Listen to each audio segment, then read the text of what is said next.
أعوذ بالله من الشيطان الرجيم بسم الله الرحمن الرحيم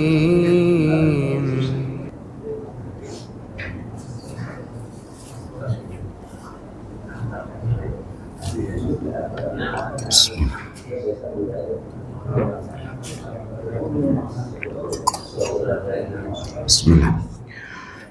Assalamualaikum warahmatullahi wabarakatuh. Alhamdulillahi rabbil alamin. Allahumma salli ala Muhammad wa ala alihi wa sahbihi ajma'in. Amma ba'd. Ma'asyiral muslimin hadirin rahimakumullah. Malam ini kita akan membahas tentang fikih kurban, suatu amal ibadah yang sangat istimewa, di mana jika kita memahami secara lengkap ilmu fikihnya, insya Allah amalan ibadah ini tidak akan terjadi kekeliruan secara hukum. Pertama, yang wajib kita pahami secara detail rinci adalah hukum ibadah kurban. Hukum ibadah kurban yang kita ketahui bersama adalah sunnah muakkadah, suatu amal sunnah yang amat sangat ditekankan. Nah, selain sunnah muakkadah, ada satu hukum yang kemungkinan istilah hukum ini kurang banyak dipahami dengan baik, yakni disebut sunnah kifayah.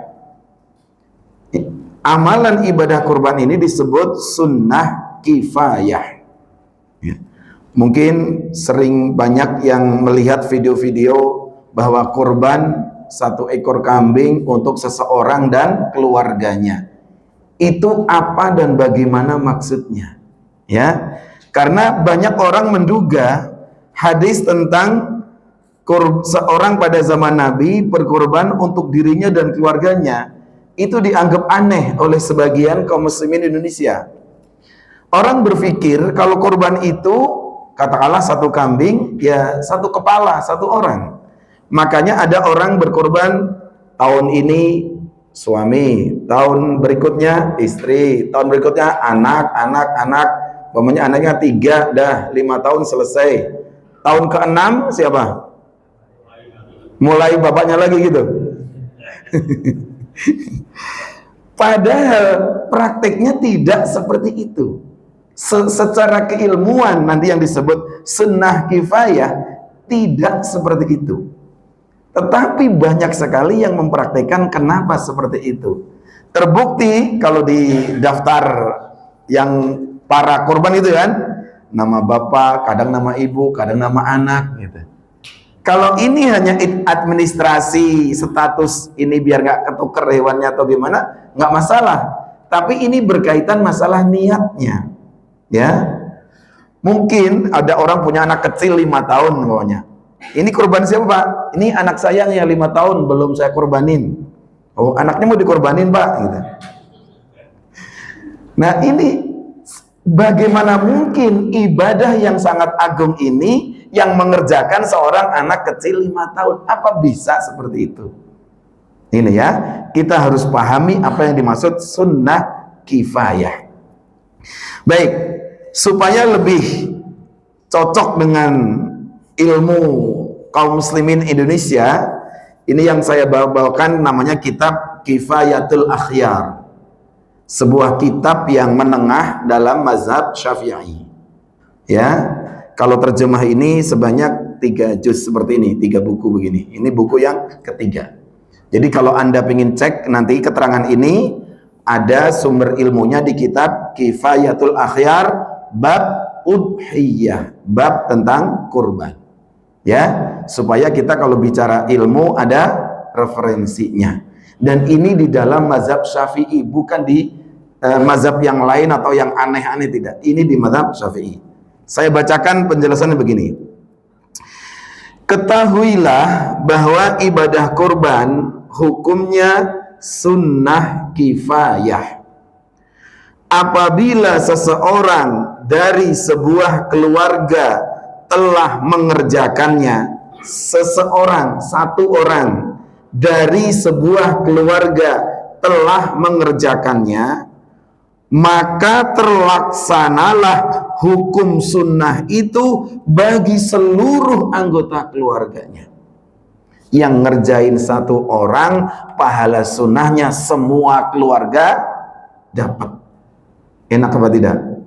Enaknya, bagusnya luar tuh. Ini yang namanya sunnah kifayah, ya, sunnah kifayah. Seandainya sebuah keluarga meninggalkannya, tidak ada satupun yang mengerjakan, maka hukumnya makruh bagi seluruh anggota keluarga itu. Kenapa? Satupun nggak ada yang mengerjakan, padahal mampu, padahal ada biayanya. Kalau satu keluarga ini tidak ada satupun yang mengerjakan, meninggalkan berarti, maka hukum makruhnya itu terkena ke semua anggota keluarganya. Yang mendapat perintah ini adalah orang yang merdeka dan mampu. Wal mukhatabu biha al-hurru wal qadir. Merdeka dan mampu ini nanti rinciannya cukup banyak. Apa yang dimaksud merdeka dan mampu? Baik, akan saya contohkan beberapa rincian hukum masalah sunnah kifayah ini, yaitu berkaitan apa yang disebut setiap keluarga, ya, dobitnya, batasan yang disebut ahlul bait itu bagaimana, ya. Yang disebut ahlul bait, dobitnya,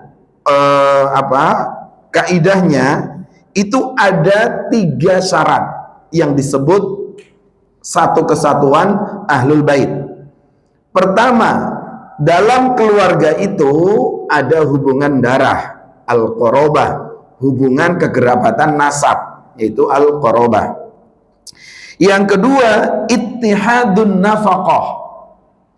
Dalam keluarga itu sumber nafkahnya satu, katakanlah kepala keluarga, gitu ya, sumber nafkahnya satu. Kemudian al-ishtirak bisakan, dan orang-orang yang satu darah ini tinggal dalam satu tempat, satu rumah.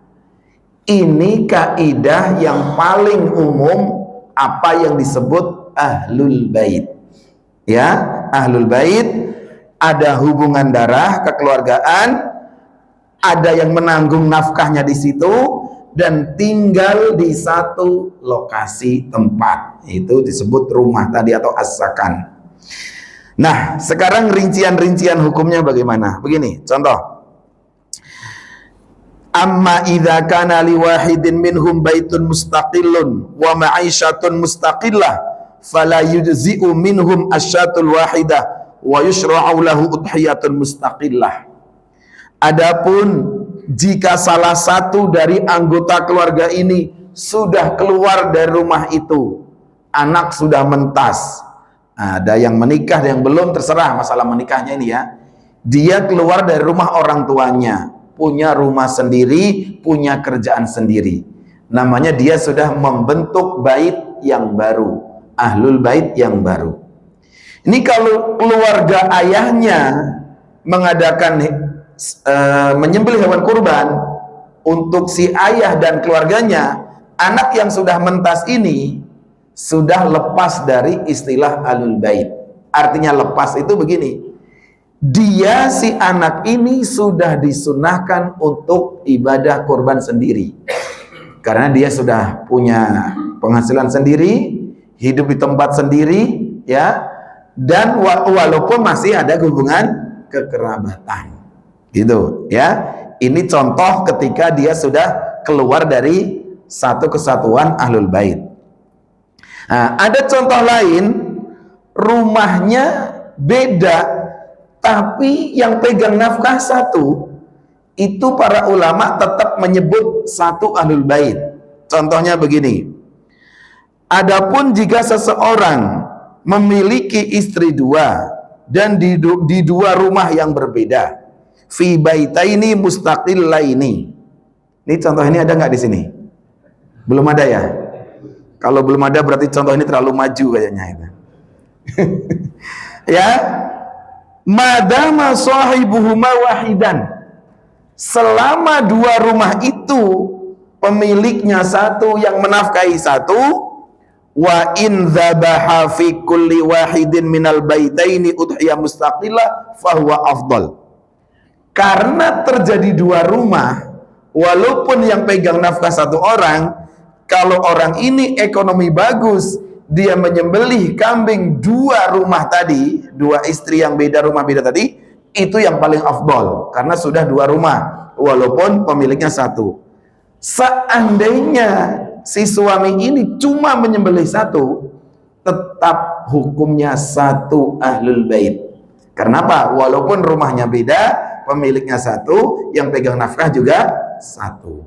Ini contoh-contoh seperti ini agar kita memahami detail-detailnya bagaimana pelaksanaannya berkaitan sunnah kifayah berkaitan dengan ahlul bait.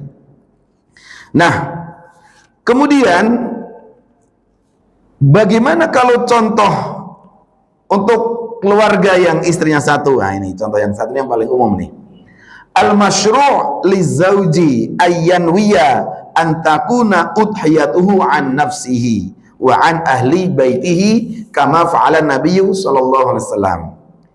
Yang diperintahkan oleh syariat adalah seorang suami berniat berkorban, ibadah korban an nafsihi, untuk dirinya, wa an ahli baitihi, dan untuk ahlu baitnya, untuk keluarganya.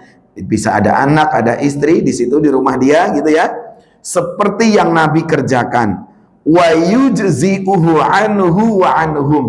Dan itu mencukupi si suami dan anggota keluarganya. Wa yashtarikuna ma'ahu fil ajri, dan seluruh anggota keluarga itu mendapat pahalanya. Bahkan dalam kitab yang lain disebut meskipun yang sudah wafat. Meskipun anggota keluarga yang sudah wafat, meskipun nggak disebut satu-satu namanya, ya. Kalau Nabi ketika menyembelih hewan kurban, Allahumma taqabbal min Muhammad wa ali Muhammad. Ya Allah, terimalah kurban ini dari Muhammad dan keluarga Muhammad, itu cukup. Tanpa repot-repot sebut nama detail-detail, tidak. Ya. Nah, wala yahtaju ayyudhiya bi udhiyatin khassah an zaujatihi, dan tidak diperlukan seorang suami niat kurban khusus untuk istrinya, anaknya, nanti tahun lagi anak, tidak diperlukan yang seperti itu, karena sunnahnya sudah disebut sunnah kifayah. Ya, ini harus dipahamkan oleh semuanya ya, agar manfaat dari pahala ibadah ini selalu merata. Bagaimana Pak kalau seandainya diniatkan hanya istri doang tadi contohnya? Secara hukum tetap sah, tapi ada kerugian. Kenapa? Amal itu kan sesuai niatnya. Bayangkan ya, umpamanya entah uangnya dari kita atau uang istri gitu ya, kurban tahun ini nama istri. Ya udah, ibadahnya dia begitu ya. Lah kalau istri maunya nggak paham itu untuk anggota keluarga yang lain, berarti nilai ibadah hanya pahalanya ada di dia. Kalau contoh yang bagus begini, kalau istri suaminya pergi entah keluar kota, entah berdagang, entah melaut, entah haji, entah apa gitu, istrinya di rumah. Nah, yang di rumah ini siapa yang akan mengerjakan kurban? Ya udah, bapak nggak ada, istri. Ah, itu bagus yang itu. Kenapa? Dikatakan sunnah kifayah tadi salah satu dari anggota. Oh, suami istri pergi haji, anak yang ada, ya udah anak. Siapa anak yang paling gede? Dia yang daftar ke masjid, Pak. Ini kurban dari keluarga kami, ayah ibu saya haji, saya anak pertama, nih nama saya yang dicatat. Nanti saya yang akan datang menyaksikan hewannya di. Begitu maksudnya. Kalau terjadi perpindahan nama-nama itu, memang dia pelaksananya mewakili semua anggota keluarga. Bukan bapak ibunya di rumah nggak ada masalah apa-apa, yaudah nama anaknya maunya gitu ya. Umpamanya itu sebagai pembelajaran bagaimana? Boleh. Tapi minimal anak yang sudah akil balik. Ya, jangan anak kecil tadi 5 tahun namanya dicatat sebagai sohibul kurban, itu lebih nggak pas lagi. Ya, ya. Karena apa tadi? Bahwa ini ibadah yang agung, di mana ada niat, ada tata cara yang memang harus dilaksanakan orang yang akil balik. Kalau anak-anak yang kecil belum paham, ya tidak ada perlunya. Dan jangan disamakan ibadah kurban ini seperti akikoh yang dihitungnya per kepala begitu ya. Lahir akikoh, lahir kan per kepala itu hitungannya. Ya. Kalau ibadah udhiyah hitungannya per keluarga, ya. Sehingga ketika salah satu anggota keluarga melaksanakan ibadah kurban ini sudah cukup sebagai namanya tadi sunnah kifayah, gitu ya. Baik, mudah-mudahan ini untuk memperjelas ya sahabat-sahabat yang belum plong masalah sunnah kifayah ini ya. Dan ada yang menganggap oh tetap kambing ya satu orang gitu. Iya, satu orang itu dia memberkahi seluruh anggota keluarganya. Sama dengan yang sapi tujuh orang itu juga plus keluarganya sama. Ya, ketika nanti 7 orang itu hadir menyaksikan sapinya dipotong, masing-masing dari mereka ya Allah, terimalah ini korbanku dan korban keluargaku. Begitu. Ya, ini indahnya dalam Islam ada namanya amalan sunnah kifayah. Seandainya ada orang hidup sebatang kara, ya sebatang kara, semuanya sudah mati keluarganya, dia hidup sendiri. Namanya sunnah ain, seperti istilah fardu ain. Artinya ya nggak ada keluarga lain yang melaksanakannya, dia doang. Tahun demi tahun dia masih hidup dan duitnya banyak, ya silahkan tahun demi tahun dia kurban. Tapi tetap doanya sama. Ya Allah, terimalah ini kurbanku dan keluargaku. Maka keluarga dia yang sudah wafat mendapat pahala dari ibadah kurban itu. Meskipun tidak ada nama di panitianya. Kalau di sini ada nggak orang kurban yang almarhum siapa, ada gitu ya? Ada kan? Nah, itu bagaimana hukumnya dalam mazhab Syafi'i kurban dari almarhum? Apa hukumnya? Nih, saya bacakan sekarang. Kurban atas nama mayit itu hukumnya tidak boleh menurut pendapat yang paling sahih. Nih, ini mazhab Syafi'i seperti ini hukumnya. Yang membolehkan nanti malah secara mutlak ya, mazhab Imam Ahmad bin Hambal itu membolehkan secara mutlak. Kalau di mazhab Syafi'i hukum awalnya nggak boleh, gitu dulu. Kurban untuk mayit stop, nggak boleh. Gitu dulu ya. Kecuali mayit tersebut ketika masih hidup sempat berwasiat, laksanakan ibadah kurban untukku nanti. Maunya dia sudah sakit berat, merasa hidupnya udah nggak lama ya, dia berwasiat, laksanakan wasiatnya.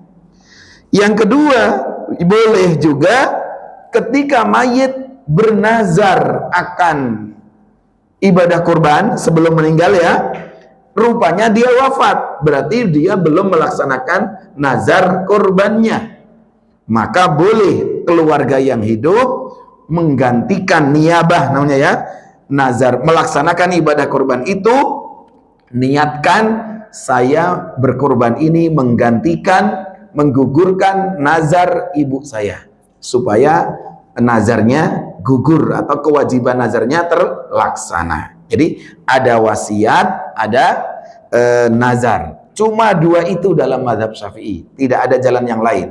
Ya. Tapi kalau di mazhab Imam Ahmad bin Hambal ada kelonggaran. Ya. Karena dalam mazhab Imam Ahmad bin Hambal kelonggarannya begini. ibadah kurban ujungnya adalah sodakoh daging kepada fuqara masakin. Sedangkan sodakoh anil mayyit itu hukumnya sangat longgar. Ulama mazhab manapun membolehkan. Maka dengan pandangan seperti ini mutlak, mau wasiat, mau enggak, mau nazar, mau enggak, saya sebagai anak sudah sukses, duit saya banyak, saya punya bapak ibu sudah meninggal dua-duanya, tahun ini atau tiap tahun beli korban satu untuk ibu, korban dua untuk bapak, terus aja begitu, nggak masalah ya. Itu pedomannya dalam mazhab Hanbali ya. Cuma kalau di mazhab Syafi'i nggak ada jalan tadi, cuma karena wasiat dan karena nazar gitu. Ya ini sama dengan hukum kalau kemarin bab zakat fitrah, kalau mazhab Syafi'i nggak boleh pakai uang, mazhab Hanafi boleh. Ya akhirnya kan juga tetap dilaksanakan banyak ya ibadah zakat fitr pakai uang. Memang begitu hukum dalam Islam. Kenapa banyak mazhab? Supaya hukum ini tidak sulit, supaya hukum tidak sempit gitu. Nah, ada masalah khusus ketika hewan kurban itu karena nazar. Ini kembali lagi, hukum ini betul-betul saya ambilkan dari mazhab Syafi'i supaya dipahami oleh rata-rata orang Indonesia yang bermazhab Syafi'i. Ya. Saya bacakan ini tentang hukum daging hewan yang karena nazar. Ya. Orang yang berkorban tidak boleh memakan sedikit pun dari hewan kurban yang dinazarkan, dan ia boleh memakan sebagian dari hewan kurban yang disembelih secara sukarela yang bukan nazar. Dan juga dia tidak boleh menjual sebagian dari hewan kurban tersebut. Nih, ini hukum ini cukup solid, yaitu kalau ada orang datang ke masjid, Pak, saya mau kurban melaksanakan nazar ibu saya. Ini kalau dalam mazhab Syafi'i, daging hewan kurban ini secuil pun nggak boleh dimakan oleh pemilik hewan kurban tadi. Kalau nanti ini kambing ini udah campur dengan yang lain-lain, dikemas dan dikirim ke pemilik keluarga yang punya nazar tadi, apa yang terjadi? Makan apa tidak? Ya makan. Ini bayangin ada hukum seperti ini berat ini ya. Makanya saya ingat ketika dahulu masih di pesantren gitu ya, beberapa orang yang memang melaksanakan nazar itu cara melaksanakan menyembelihnya jangan di dekat dia. Langsung kirim hidup kemana? Serahkan aja di mana? Jangan di sini. Supaya dia tidak makan dari daging itu. Kalau memang dia ingin konsisten dengan mazhab Syafi'i. Khawatir nanti panitia juga repot. Wah, ini kambing ibu RT sono, ini orang nazar nih. Kalau sampai kekirim ke sono campur bagaimana? Bingung nggak panitia begitu? Gimana ngawasin kambing satu ekor? Susah kan? Nah, gitu. Jadi apa? Jika nanti ada di antara hadirin yang asal usul kurbannya karena nazar, sebaiknya tadi jangan di dekat-dekat sini penyembelihannya, supaya kalau Anda dapat pembagian tidak ada kemungkinan daging itu pulang ke rumah yang punya nazar tadi, gitu ya. Silahkan diletakkan di mana supaya tidak melanggar hukum ini. Tapi apakah semua ulama sepakat melarang begitu? Nah, lagi-lagi tidak, ya. Tapi kalau memang mazhab Syafi'i seringkali memang banyak hal-hal yang sangat tegas seperti itu ya. Saya membaca fatwanya, namanya Imam Ibnu Qudamah. Ini dari mazhab yang lain ya. Itu kalau nazar hanya mengubah status sunnah muakkadah berubah wajib, itu aja. Adapun masalah memakannya itu begini, nazar itu ada nazar yang mutlak, nggak disebut ada syarat-syarat tertentu. Ada nazar yang ada sifat-sifat tertentu. Contoh begini, Bapak bernazar, saya bernazar kalau sembuh dari sakit ini akan iktikaf di masjid 7 hari umpamanya. Nggak disebut masjid mana. Oh bebas, Masjid Istiqlal boleh, Baitul Muslim mana aja boleh, dia nggak nyebut masjid mana. Tapi kalau saya akan iktikaf di masjid yang paling mulia, itu cuma 3, Masjidil Haram, Masjid Nabawi, Masjid Al-Aqsa. Salah satu ini harus. Saya akan iktikaf di masjid yang paling mulia di muka bumi. Nggak ada kecuali 3 ini. Kalau Anda tidak laksanakan iktikaf di salah satu ini, belum gugur itu nazarnya. Makanya jangan main-main kalau nazar ya. Nazarnya sifatnya spesifik, nggak baunya susah melaksanakannya. Hati-hati. Nah, untuk masalah hewan kurban ini, kalau nazarnya mutlak, contoh tadi seorang yang sakit atau background nazar macam-macam ya. Intinya dia berjanji kepada Allah akan melaksanakan suatu amal kebaikan, amal ibadah, namanya kurban ya. Nah, amal sunnah berubah menjadi wajib. Tapi dia cuma ngomong, kalau anakku masuk jadi pegawai ini, aku akan kurban. Ngomong gitu aja udah langsung jadi wajib kurban bagi dia.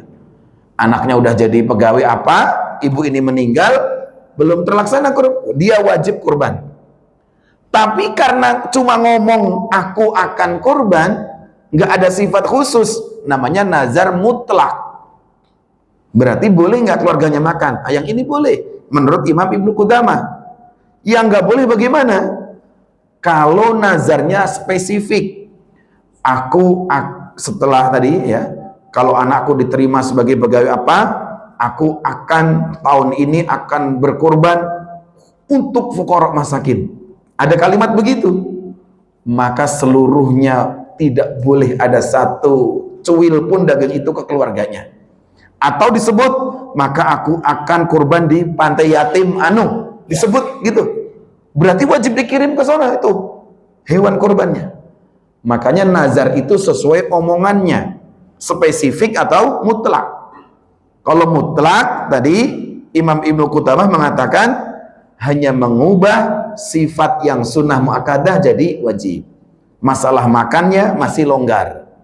Tapi kalau di mazhab Syafi'i tetap lebih hati-hati. Nazar mutlak pun jangan makan. Kalau dalam mazhab Syafi'i itu pandangannya begini, Pak. Perkara harta yang dikeluarkan secara wajib, itu kita ngambil dari harta itu kan nggak boleh. Contoh, Anda keluarin zakat mal, zakat fitrah, gitu ya. Anda bukan mustahik dari 7, 8 itu kan. Nah, Anda boleh nggak? Minta dong itu zakat saya yang keluar kamu. Nggak boleh. Harta yang dikeluarkan dengan hukum wajib, nggak boleh balik lagi sini, nggak boleh. Ya, nazar itu perkara sunnah berubah jadi wajib. Karena jadi wajib, ya udah pemilik kurban nazar tadi jangan makan sama sekali. Itu salah satu alasan dalam mazhab Syafi'i jangan makan dari hewan kurban karena nazar. Baik. Kemudian secara teknis kalau syarat-syarat hewannya apa cacat-cacatnya, insya Allah itu sesuatu yang sudah banyak diketahui ya. Secara umum hanya 4 cacat itu yang tidak sah ya, yang buta mata sebelah, al-aura itu buta sebelah. Apalagi kalau buta dua-duanya itu jelas tidak sah. Jadi yang di hadis al-aura itu buta sebelah mata, itu sudah nggak sah. Buta dua-duanya lebih tidak sah. Atau pincang yang jelas, kalau jalan itu kesulitan pincang itu, atau kakinya pecah, tulangnya jadi jalannya pincang, atau cacat dari lahir juga bisa tidak sah. Atau sangat kurus ini, aduh nggak ada dagingnya ini ya jangan ya, seperti itu.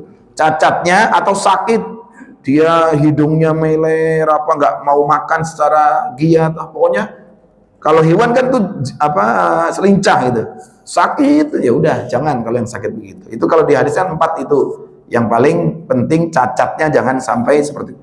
Kalau cuma telinga terpotong dikit itu masih dimaafkan, atau hewan yang dikebiri itu juga semuanya boleh. Baik, saya masuk pada pembahasan tentang teknis pelaksanaan penyembelihan. Dalam kitab ini, kitab akhir disebut begini. Pada waktu penyembelihan dianjurkan 5 hal. Ini kitab mazhab ya, 5 hal. Pertama, baca basmalah. Berarti ini yang mau menyembelih, orang yang mau menyembelih. Kemudian baca salawat Nabi. Kemudian hewannya menghadap ke kiblat, yang mau menyembelih juga menghadap ke kiblat. Kemudian ada bacaan takbir dan ada bacaan doa agar korbannya diterima. Ini 5. Ya, 5 ini ketentuan dalam mazhab Syafi'i seperti itu, ya. Kalau yang paling pokok ya cuma 1, basmalah sebelum menyembelih. Adapun takbir, selawat dan seterusnya itu kelengkapannya namanya ya. Untuk halalnya adalah tadi yang paling pokok adalah basmalahnya sebelum menyembelih atau bersamaan dengan menyembelih. Dan basmalahnya tidak lengkap, cuma bismillah wallahu akbar, bukan bismillahirrahmanirrahim. Itu juga kadang-kadang saya sendiri sering kebablasan karena udah terlanjur sering banget bismillahirrahmanirrahim, bismillah gitu aja keterusan. Memang ar-rahmanirrahim tidak sesuai dengan kondisi menyembelih, makanya cuma basmalahnya tanpa ar-rahmanirrahim. Nah, di sini yang paling penting adalah tidak ada doa-doa khusus yang doanya gini loh biar dagingnya nggak bau gini-gini, itu nggak ada Pak. Entah kalau itu yang punya ilmu itu ilmunya dari mana saya nggak tahu ya. Kalau dalam ilmu fikih entah yang tingkat menengah begini atau yang tebal-tebal yang puluhan jilid nggak ditemukan yang kalau gini nanti biar, atau yang macam-macam lah teknik-teknik gitu, tidak ada ya. Contohnya begini, ini contoh doa orang yang menyembelih tadi. Allahumma hadza minka wa ilaika fataqabbal minni. Itu kalau dia pemilik hewan korban, dia nyembelih sendiri. Allahumma hadza minka. Ya Allah, ini hewan korban ini adalah rizki dari Engkau. Hadza minka wa ilaika, dan aku jadikan kurban karena Engkau ya Allah. Kalimatnya cuma pakai huruf jar semua ini. Allahumma hadza minka wa ilaika fataqabbal minni, maka terimalah kurban ini dariku. Gitu. Ini si penyembelih adalah pemilik hewan kurban. Kalau penyembelihnya adalah orang lain karena diwakilkan, ya, doanya bagaimana? Diubah ujungnya. Yang fataqabbal minni menjadi fataqabbal min fulan, siapa terserah. Atau kalau sulit, namanya tadi lupa, nggak usah disebut nama. Allahumma taqabbal min sahibi hadzal qurban, boleh. Ya Allah, terimalah dari pemilik kurban ini, beres ya. Makanya kalau membaca nama-nama yang kayaknya nyembelih sapi kan 7 nama, ini udah siap yang mau motong, baca dulu ya 7 nama, kayaknya protokoler gitu ya.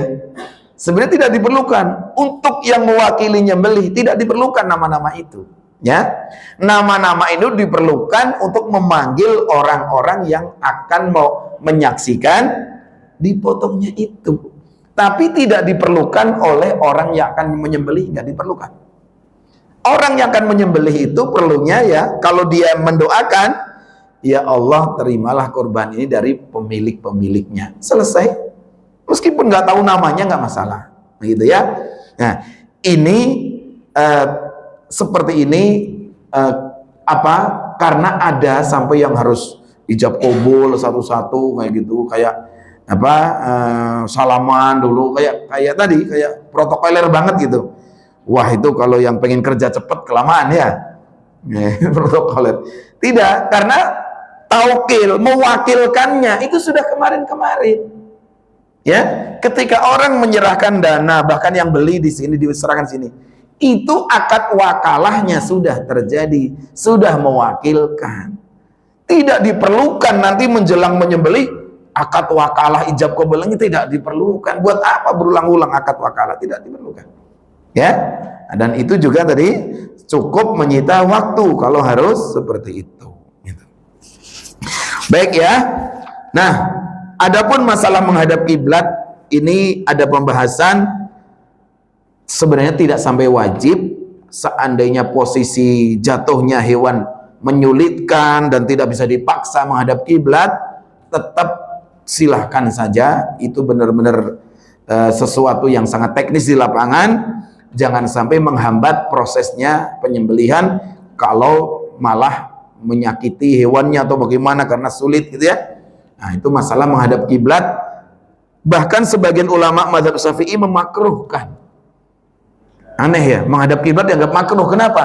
Itu keluarnya darah kok. Darah kan najis. Ngapain menghadap kiblat? Sebagian mazhab ulama di mazhab Syafi'i mengatakan malah makruh. Tapi ya seperti itulah dinamika dalam pembahasan hukum, meskipun satu mazhab bisa ada perbedaan hukum. Baik. Kemudian sekarang masuk pada masalah mengkonsumsinya. Ya, masalah mengkonsumsinya. Di dalam Al-Quran surah Al-Hajj itu ada dua ayat masalah makan ini. Kalimatnya fakulu minha, makanlah sebagian dari hewan kurban itu. Fakulu minha. Nah, sebagian ini sebagian bagaimana? Banyak apa sedikit? Nah, ada dua ayat tadi. Fakulu minha wa at'imul ba'isal fakir, itu ayat 28. Kalau yang ayat 36, wa at'imul qani'a wal mu'tar. Kalau dalam ayat 28 yang disebut cuma dua kelompok. Pemilik hewan kurban kamu makan, dan separuh lagi berikan kepada orang yang fakir. Ini ayat 28. Kalau ngikutin ayat ini, pemilik hewan kurban boleh makan separuh hewan kurbannya. Banyak apa dikit? Senang? Senang apa sedih? Kebanyakan. Berapa hari nggak bisa ya? Kalau cuma pakai ayat ini, wah separuh banyak banget. Nah, sekarang pakai ayat yang 36. Ya, selain pemilik hewan kurban makan, wa at'imul qani'a wal mu'tar. Ada 3 berarti. Pemilik hewannya, al-qani dan al-mu'tar. Nah, di sini kenapa ada pembedaan? Al-qani dan al-mu'tar ini memang dari sifat manusianya. Orang fakir itu ada yang menjaga kehormatannya, nggak minta-minta. Ada juga orang fakir yang minta-minta. Dua-duanya dikasih. Al-qani wal mu'tar. Berarti kalau ngikutin ayat yang kedua ini, dibagilah tadi sepertiga dimakan sahibul korban, sepertiga untuk fuqara masakin yang meminta, yang sepertiga lagi untuk al-qani. Al-qani ini orang yang menjaga diri, bisa jadi dia fakir tapi nggak minta-minta, atau tafsiran yang kedua dia memang kaya jadi nggak butuh. Al-qani ditafsiri al-ghani. Makanya kita tahu hewan kurban juga boleh diberikan sebagai hadiah kepada orang kaya, gitu. Orang yang mampu maksudnya ya. Nah, kalau ini ayat ini yang digunakan, maka terjadilah aturan yang tadi sepertiga begitu. Dan ini pun masih dikomentari oleh ulama dalam mazhab Syafi'i. Sebenarnya ini juga nggak mutlak. Seandainya ada orang korban, saya sedekahkan semua ke fakir miskin, padahal bukan nazar nih, boleh tidak? Ya boleh, nggak masalah juga. Cuma sayang dia tidak ngikutin Nabi kesunahan makan sebagian dari hewan kurban itu. Karena Nabi kalau sholat id, berangkat sholat id kan nggak makan apapun, minum juga nggak, sampai nyembelih. Kemudian sudah mulai diolah begitu, makanan yang masuk pertama dicicipi Nabi hari itu adalah yang dari hewan kurbannya. Ya, dan ini mungkin kalau saya jelaskan lebih luas akan membuat kita kok begitu gitu. Begini karena begini. Sebenarnya menyembelih hewan kurban itu tidak dianjurkan dikumpulkan kayak di masjid, tidak dianjurkan begitu. Ya, kalau kita lihat referensi di mazhab Syafi'i aja contohnya, kalau sahibul kubar mampu mengelola sendiri, potonglah di rumahmu, disaksikan keluargamu, beri makan keluargamu dengan daging hewan kurbanmu, kemudian sebagiannya disedekahkan. Malah itu saya meneliti kitab Syafi'i banyak banget, semuanya begitu. Kenapa? Karena dalam masalah ini tidak ada istilah amil dalam bab zakat, nggak ada. Jadi umpamanya ada, itu rumah pojokan motong kambing di rumah, lah dia bisa, biarin aja, begitu ya. Jangan, tuh orang nggak bareng-bareng ke masjid sih, nggak ini guyub rukun. Lah boleh secara hukum malah bagus. Di sini ada yang berani nyembelih sendiri di rumah gitu, ada? Belum ada ya? Siapa tahu habis ini ada gitu ya. Ada yang nekat. Wah, potong sendiri rumah. Di sini praktis. Nggak banyak kotor ya, diberesin gitu ya. Tapi itu benar-benar hukum yang benar, ya. Tapi kalau kemudian orang berkumpul dalam satu tempat, kalau sholat idnya di lapangan, ya di lapangan itu dia menyembelih langsung, di masjid ya di masjid, ya itu juga bukan suatu larangan, boleh-boleh aja bersepakat untuk bareng-bareng menyembelih di satu lokasi. Tetapi memperbanyak syiar itu juga penting banget tadi. Oh, di sono ada, di sono ada gitu, ya. Jadi silahkan saja yang kira-kira punya kemampuan nyembelih sendiri, ngulitin sendiri apa sendiri, coba praktekkan di rumah. Berani? Enggak, Pak. Yang bantuin siapa?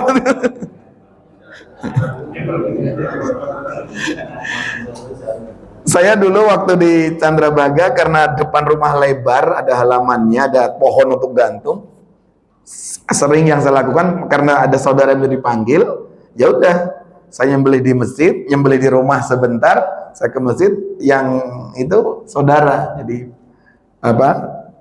seperti itu saya laksanakan sendiri. Terus nanti dibagi ke beberapa orang yang orang masakin juga dibagi. Seperti itu, ya. Artinya boleh. Saya praktekkan sudah seperti itu, menyembelih di rumah sendiri gitu. Baik ya, pokoknya kalau belum ahli jangan dipraktekkan di rumah gitu ya. Ini hanya untuk yang sudah punya kemampuan gitu. Baik. Nah, sekarang masuk pada pembahasan terakhir tentang ini di kitab ini udah terakhir ini. Perlu diketahui bahwa tindakan semestinya terhadap hewan kurban adalah memanfaatkan, sehingga tidak boleh menjualnya, tidak boleh menjual kulitnya, tidak boleh menjadikan kulitnya sebagai upah untuk tukang jagalnya, ya, melainkan pekurban menyedekahkannya. Ini seperti ini dalam mazhab Syafi'i, seperti itu. Tidak ada penjualan apapun meskipun kulit. Sedangkan dalam mazhab Abu Hanifah nih, enaknya begitu. Kalau kitab yang sudah menengah, walaupun mazhab Syafi'i, mazhab yang lain juga disebut. Sedangkan menurut mazhab Abu Hanifah, kulitnya boleh dijual dan hasil penjualannya disedekahkan sebagaimana dagingnya disedekahkan. Artinya kalau kulitnya dijual ngikuti mazhab Abu Hanifah, kulitnya penjualannya jangan untuk operasional, jangan. Tetap disedekahkan ke fakir miskin kalau mau seperti itu. Ya, ngikuti mazhab Abu Hanifah. Tapi kalau ini mazhab Abu Hanifah kok bertentangan dengan hadis Nabi yang man ba'a jilda udhiyatihi fala udhiyata lahu. Barang siapa menjual kulit hewan kurbannya maka tidak ada udhiyah baginya. Kan kita takut dengan hadis itu. Kenapa Abu Hanifah tidak menggunakan hadis itu? Nah, kadang-kadang seorang imam mujtahid itu satu hadis tidak sampai kepada beliau. Dan kita tahu Imam Abu Hanifah kan yang paling senior. Pembukuan hadis itu belum masif banget. Ya. Makanya maklum saja kalau banyak mazhab Abu Hanifah itu disebut ashabur ra'yi, ya, lebih penalaran logika hukum, ya. Seperti yang sering kita bahas, Abu Hanifah memang seperti itu. Ya, maka ya sebaiknya kita lebih hati-hati masalah kulit, tidak ada penjualan. Silahkan disodakohkan secara kulit utuh, diterima fakir miskin. Mereka yang menjual nggak masalah, gitu ya. Itu akan menjadi lega kita karena tidak melanggar hadis yang larangan penjualan. Wallahu a'lam. Silakan kalau ada diskusi. Udah masuk waktu isya ini rupanya. Ada yang mau diskusi?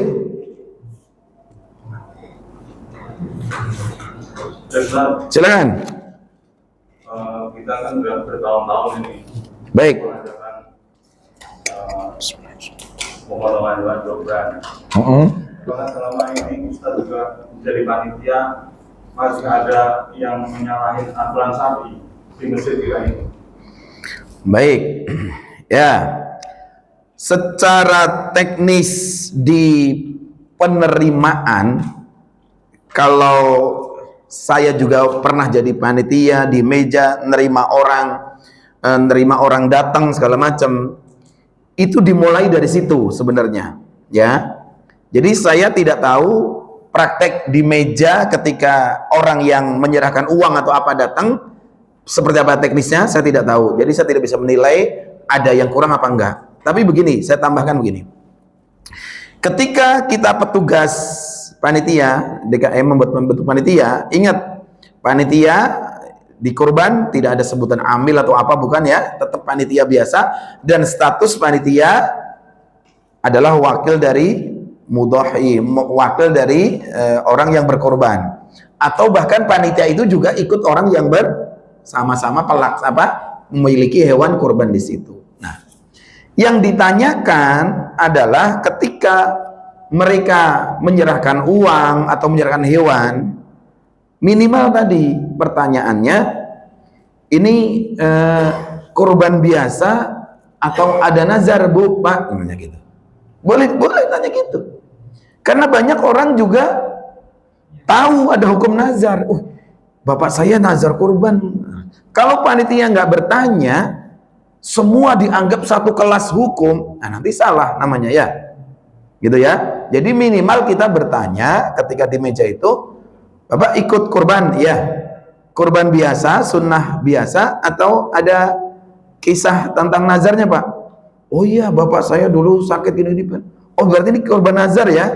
Kurban nazar. Oke. Pak, kalau kurban nazar, mohon maaf, ini secara hukum Bapak nggak boleh loh ikut makan dagingnya. Bapak paham nggak ilmu ini? Oh gitu, Pak ya? Ini bukunya saya tinggal, boleh nih. Kalau orang nggak percaya nih bukunya gitu. Oh jadi nggak boleh, Pak. Terus ya Bapak tidak boleh menerima pembagian dari hewan ini karena nazar.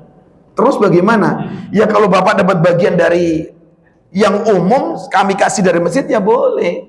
Oh jadi boleh kalau, ya iya, karena ini bukan punya Bapak, ini korban umum. Tapi yang punya Bapak, malah Bapak nggak boleh. Terus gimana, Pak? Ya Bapak ngerepotin panitia namanya. Nah, Bapak gimana ini? Kurban nazar dibawa ke sini.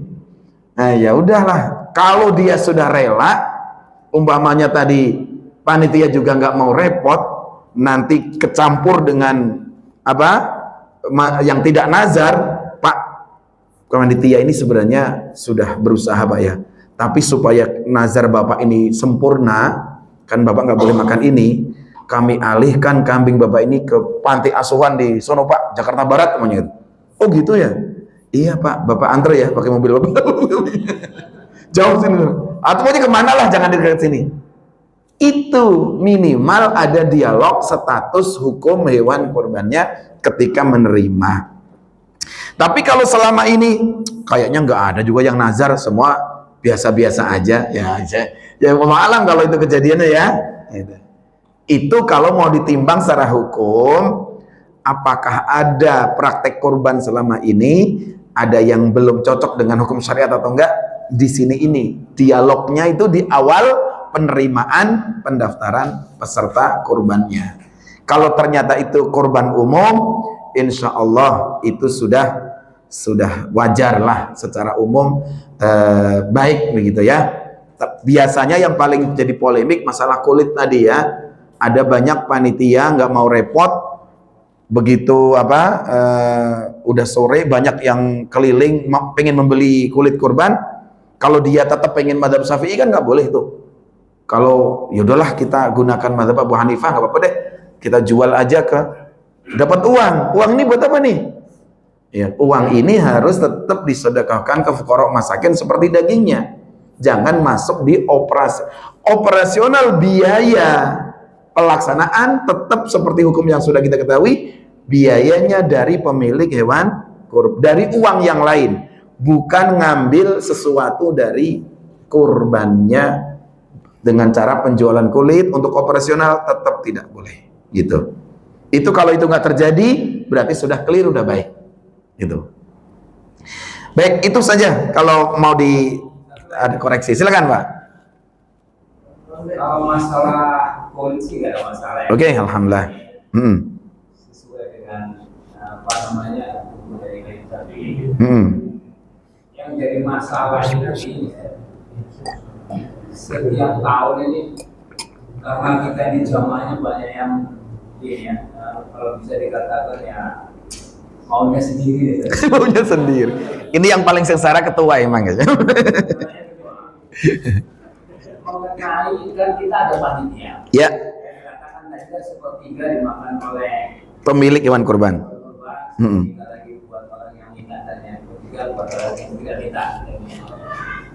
Kalau di sini kan ada panitia, artinya panitia di sini kan selama ini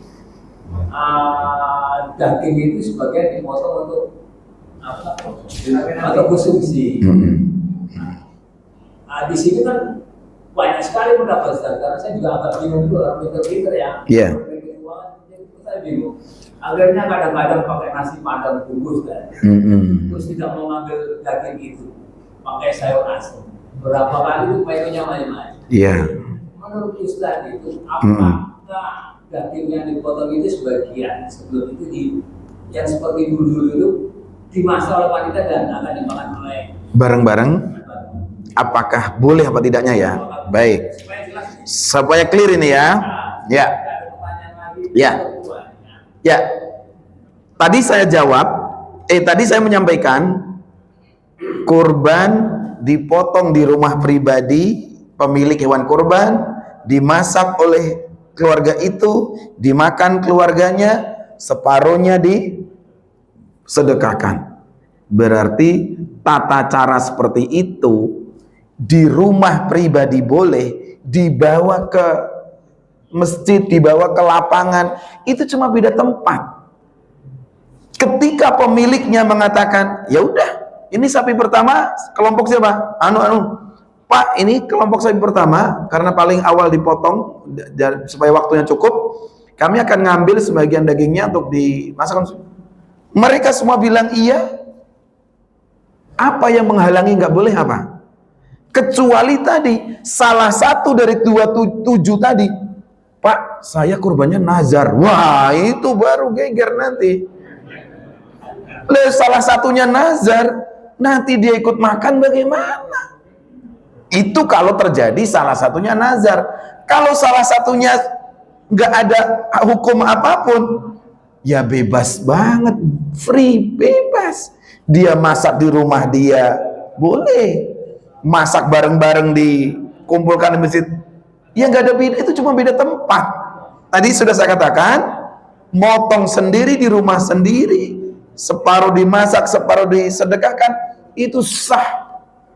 Memang bedanya kurban ini memang hidangan. Kalau orang ngeluarin zakat kan udah nggak ditengok-tengok, zakat lupain, ya kan? Tapi kalau udhiyah ini hidangan, makanya sampai haram puasa sampai 4 hari, karena 3 hari tasyrik ini hari hidangan semua. Berarti siapa? Anda pemilik makan juga bebas, gitu ya. Pak, keluarga saya anaknya banyak banget Pak, terus makannya separuh lebih Pak. Kambing ini saya potong di rumah saya, malah yang saya sedekahkan cuma 1/3 Pak. Anakmu rakus-rakus. Itu sah apa tidak? Sah Pak, serius. Yang disedekahkan cuma 1/3 2/3 dimakan, demi Allah itu sah. Seandainya ternyata keluarganya banyak banget, begitu. Jadi jangan khawatir dituduh panitia kok pesta-pesta. Memang ini hari pesta, paham? Ini memang hari pesta. Apa yang melarang? Kalau ada yang melarang adalah tadi, kalau ada yang status nazar keselip, ini jadi rumit hukumnya. Itu pun bagi pelaku nazarnya, keluarganya. Kalau kita yang nggak ikut nazar, nggak masalah juga makan itu. Nikmati saja ya. Gitu. Begitu Pak. Kira-kira sudah clear ya, insya Allah ya. Nah, jadi nggak usah beli nasi padang, nggak usah beli masak sayur asem. Sudah clear bahwa itu sah, boleh. Karena panitia adalah juga para pemilik hewan kurban dan mengizinkan itu dilaksanakan. Begitu ya. Ada satu cara lagi, kalau mungkin jadi referensi, ini peristiwa masa lalu di kampung lah katakan. Saya juga heran dulu di kampung karena ayah saya juga kiai kampung begitu. Ada orang menyerahkan hewan kurban, musim kurban bilangnya apa? Akikah. Loh, ini orang-orang pada kurban loh Pak, kenapa Bapak niat akikah? Iya Pak, anak saya yang ini belum saya akikahin, jadi biarin aja saya, memang walaupun ini itulah saya tetap niat. Dia nggak mau berbelok, tetap niat akikah. Akhirnya sama ayah saya, ini yang dimasak. Hewan akikah inilah yang dimasak, dan tidak perlu nunggu sholat selesai, khutbah selesai, ini dipotong subuh pun boleh, karena dia akikah. Kalau yang kurban, jangan coba-coba motong habis subuh, nggak sah ya kan? Nah, tuh siapa tahu nanti ada yang akikah kan? Akikahnya sapi lagi gede amat. Gitu, oke? Ya. Alhamdulillah, insya Allah secara keilmuan clear lah, tidak ada larangan memasak untuk konsumsi. Baik, alhamdulillah, mudah-mudahan kita tetap serius mencari ilmu, sumber-sumber yang terpercaya seperti ini, tidak hanya keilmuan yang hanya sekedar pernah dengar gitu ya. Kita akhiri, subhanakallahumma wa bihamdika asyhadu an la ilaha illa anta astaghfiruka wa atubu ilaik. Assalamualaikum warahmatullahi wabarakatuh.